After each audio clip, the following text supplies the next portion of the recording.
wargeyska Almonitor ee fadhigiisu yahay Mareykanka ayaa shaaca ka qaaday in madaxweynaha Ruushka uu fiirinayo doorka wadamada Islaamka kadib cunaqabateyn ba'an oo uu la kulmay. Waxay diiradda saareen dowladaha hormuudka u ah dunida Islaamka ee Bariga Dhexe si ay uga fogaato saameynta go'doominta ee reer galbeedka. Howlgalka ka dhanka ah dalka Ukraine ayaa bilowday markii ra'iisul wasaaraha dalka Pakistan Imran Khan uu booqasho rasmi ah ku tagay Moscow. Khan ayaa tagay Ruushka maalintii uu bilaabanayay howlgalka military. Arrintan ayaa dhalisay in la isla dhex maro in socdaalka ra'iisul wasaaraha Pakistan loo qaadan karo mid si maldahan u taageeraya ficilada militariga ee Ruushka. Gaar ahaan afhayeenka wasaaradda arrimaha dibadda ee Mareykanka ayaa lagu weydiiyay shir kooban uu qabtay in Washington u aragto booqashada ra'iisul wasaaraha Pakistan in Moscow ku booqdo waqti gaar ah inay u dhiganto in si toos aan ahayn u taageeray madaxweynaha Ruushka. Hase ahaatee afhayeenka ayaa ku jawaabay, waa inaad weydiisaa dowladda Pakistan. Ma awoodo inaan bixiyo qiimeyn ku saabsan ee hogaamiye ajnabi ah uu ku tagay waddan kale. Booqashadan marna dib looma dhigin inkastoo ay muuqato diyaargarow ciidan iyo cunaqabateyn Ruushka ay ku soo rogeen Mareykanka, Midowga Yurub iyo wadamo kale. Sabab la xiriirta aqoonsiga Moscow ee Donetsk iyo Luhansk ee Moscow ay taageerto. Ra'iisul wasaaraha Pakistan Imran Khan ayaa tagay Moscow 23 Febraayo habeennimadii duulaanka militariga, wuxuuna wada hadallo la yeeshay Putin 24 Febraayo markaas oo ciidamada Ruushka ay horey ugu sii siqayeen gudaha waddanka Ukraine. 27 January ra'iisul wasaaraha Pakistan ayaa uga mahadceliyay madaxweynaha Ruushka taageerada uu u muujiyay muslimiinta kadib markii Putin uu sheegay ixtiraamka nabigeena Maxamed nabadgelyo iyo naxariis korkiisa ahaatee in aysan ahayn xorriyadda hadalka. Putin waa hogaamiyihii ugu horeeyay ee galbeedka oo muujiyay dareenka muslimiinta ee jaceylka nabigeena Maxamed nabadgelyo iyo naxariis korkiisa ahaatee, ayuu yiri Khan kadib markii uu la hadlay madaxweynaha Ruushka 2 maalmood ka hor imaanshaha ra'iisul wasaaraha Pakistan oo ku beegneed 21 Febraayo. Madaxweynaha Azerbaijan Ilham Aliyev ayaa isna booqday Moscow iyadoo cirka isku sii shareereysay xiisadda u dhaxeysay Ruushka iyo NATO iyo sidoo kale diyaarinta howlgallada militari ee Ruushka uu ku qaadayay Ukraine. Aliyev wuxuu saxiixay bayaan ku saabsan iskaashiga xulafada Azerbaijan iyo Ruushka. Labadan dowladood ayaa ku heshiiyay taageero militari in la siiyo midba midka kale si loo sugo amniga, loo ilaaliyo nabadda iyo xasiloonida. Ruushka iyo Azerbaijan waxay tixgelin karaan suurtagalnimada midba midka kale oo uu siiyo kaalmo militari oo ku saleysan axdiga qaramada midoobay oo kala saaraya heshiisyada caalamiga ah iyo tixgelinta sharciga caalamiga ah ee jira. Intaasi waxaa dheer, Putin iyo sidoo kale Aliyev waxay ku heshiiyeen inay ka fogaadaan fal kasta oo dhaawacaya iskaashiga istiraatiijiyadeed iyo xiriirka ka dhexeeya labadan dowladood.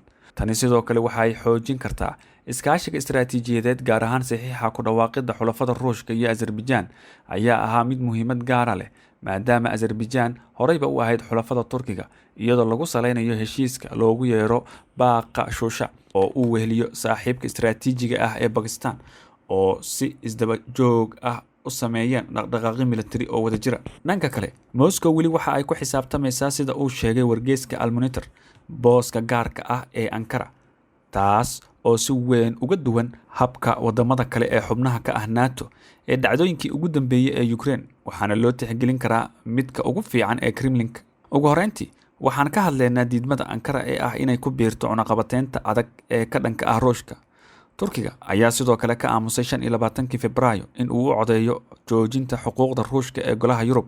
Madaxweynaha Turkiga inkasta uu muujiyay hadallo cambaareyn ah oo ka dhan ah duulaanka Ruushka ee Ukraine, haddana waxaa lagu wadaa in uu la falgalo oo uu diyaar u yahay xiriir toos oo foolka fool ah in uu la yeesho Putin. Kulan ay yeesheen mas'uuliyiinta talada haya ee Turkiga ee arrinta ugu weyn ay ahayd ee looga hadlay arrinta Ukraine ayaa Erdogan waxa uu yiri, mar aan wada hadal dhanka telefoonka la yeeshay Mr. Putin, waxaan ku casuumay Turkiga si uu xaaladda u dejiyo.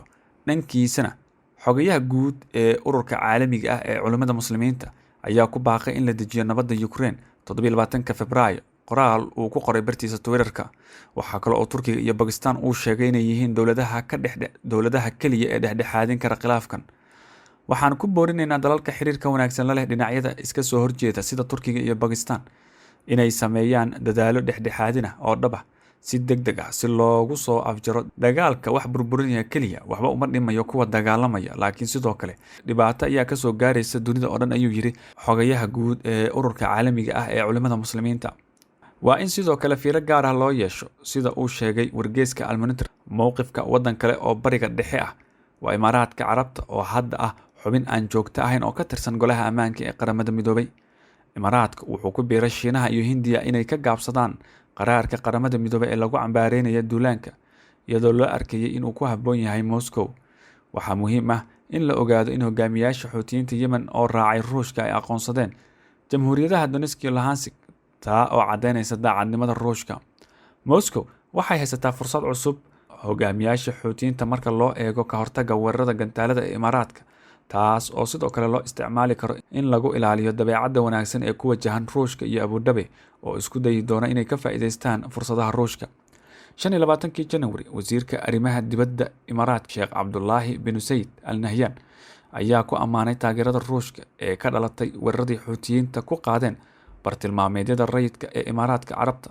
Baahida loo qabo iskaashiga labada dal ee ku aadan dariiqa dejinta ee Yemen ayaa sidoo kale lagu xaqiijiyay inta lagu jiray wadahadallada saraakiisha Ruushka iyo Imaaraadka Carabta, iyadoo la tixgelinayo cunaqabateynta aan horey loo arag ee ka dhanka ah Ruushka ee dowlado badan ku soo rogeen. Iskaashiga dowladaha dunida Islaamka iyo Bariga Dhexe ayaa laga yaabaa inay noqoto mid ka mid ah daaqadaha yar si loo helo mitir dhaqaale iyo siyaasadeed oo taageerta Ruushka, sida uu sheegay wargeyska Al-Monitor. Ruushka wuxuu rajeynayaa weli in awood uu ku yeesho in hubkiisa uu geeyo Bariga Dhexe oo uu ka ciyaaro door dhexdhexaad ah ee xalinta khilaafyada Bariga Dhexe. Sidoo kale, dowladaha Bariga Dhexe iyo Waqooyiga Afrika ayaa weli xiiseynaya inay iibsadaan Ukraine oo ay weheliso Ruushka. Waa alaab qaybiyaasha ugu weyn dalalka Bariga Dhexe iyo Waqooyiga Afrika oo horey u horseeday kor u kaca qiimaha raashinka iyo walaaca weyn oo laga qabay dhibaatada ka timaada joojinta ee sahayda cuntada. Isla mar ahaantaana, wargeyska Al-Monitor ayaa sheegay in cunaqabateynta lagu soo rogay Moscow aysan dhibaato ku ahayn oo keliya Ruushka, laakiin ay dhibaato badan u geysanayso wadamada Muslimka ah ee ku nool Bariga Dhexe ee ku xirnaa raashinka Ruushka iyo sidoo kale Ukraine, waxayna si dhab ah u xadidaysaa fursadaha isdhexgalka ah ee wadamada Islaamka ay la lahaayeen Ruushka. Intaa waxaa dheer, wadan kale oo lagu muransaneen taageerada uu siiyo Ruushka ayaa ah Iiraan, oo dagaal kula jirta wadamada Carbeed, gaar ahaan iyada oo taageerta kooxaha hubeysan. Sidaas darteed, wadamada Carbeed ayaa iyaguna waxay door bidayaan inay isku dheelitiraan xiriirka ka dhexeeya Ruushka iyo Iiraan. Waxaa kale oo jira fursado kale oo lagu horumarinayo iskaashiga militari ee farsamada dowladaha gobolka si looga hortago cunaqabateynta oo ugu horeyn la xiriirta hamigooda ah inay horumariyaan dhismooyin ciidan iyo warshado oo iyaga u gaara oo ay abuuraan horumar militari, taasoo ay ka heli karaan Moscow oo keliya halkii ay iibsan lahaayeen qalab militari oo lacagtooda ku saabsan. Ruushka wuxuu diyaar u yahay taageerada ee warshadahooda militari.